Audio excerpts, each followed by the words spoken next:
জুলাই অভ্যুত্থানে গণহত্যার ঘটনায় দণ্ডিত সাবেক প্রধানমন্ত্রী শেখ হাসিনা ও সাবেক স্বরাষ্ট্রমন্ত্রী আসাদুজ্জামান খান কামালের আমৃত্যু কারাদণ্ড বাড়িয়ে মৃত্যুদণ্ড চেয়ে করা রাষ্ট্রপক্ষের আপিলের শুনানি আজ মঙ্গলবার সুপ্রিম কোর্টের আপিল বিভাগের নিয়মিত ও পূর্ণাঙ্গ বেঞ্চের কার্যতালিকার বিষয়টি শুনানির জন্য যোগ করা হয়।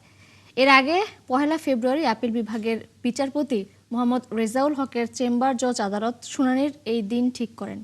সেদিন রাষ্ট্রপক্ষের পক্ষে শুনানি করেন তৎকালীন চিফ প্রসিকিউটর মোহাম্মদ তাজুল ইসলাম।